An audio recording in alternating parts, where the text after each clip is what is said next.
بسم اللہ الرحمن الرحیم۔ السلام علیکم ورحمۃ اللہ وبرکاتہ۔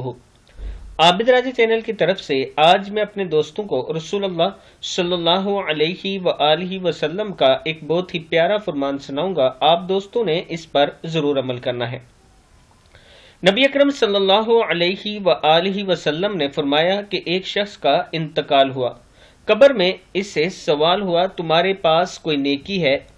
اس نے کہا کہ میں لوگوں سے خرید و فروخت کرتا تھا، اور جب کسی پر میرا قرض ہوتا تو میں مالداروں کو مہلت دیا کرتا تھا اور تنگ دستوں کے قرض کو معاف کر دیا کرتا تھا، اس پر اس کی بخشش ہوگی۔ یعنی ایک شخص سے قبر میں سوال ہوا کہ تمہارے پاس کوئی نیکی ہے؟ تو اس نے کہا کہ میں خرید و فروخت کرتا تھا، جو لوگ امیر تھے انہیں مہلت دیا کرتا تھا جب وہ میرے سے قرض لیتے تھے، اور جو میرا قرض واپس نہیں لوٹا سکتے تھے ان کا ہاتھ تنگ ہوتا تھا، آمدن کم ہوتی تھی تو میں انہیں معاف کر دیا کرتا تھا وہ قرض، اس پر اس شخص کی بخشش ہوگی۔ یہ رسول اللہ صلی اللہ علیہ وآلہ وسلم نے فرمایا۔ دوستو، اگر اللہ تعالیٰ نے آپ کو مال دیا ہے تو جو غریب لوگ آپ سے قرض لیتے ہیں یا تو انہیں مہلت دیا کریں یا معاف کر دیا کریں، اللہ تعالیٰ آپ کو اس کا بہت زیادہ اجر دے گا اور آپ کے مال میں بھی برکت ڈالے گا۔ السلام علیکم ورحمۃ اللہ وبرکاتہ۔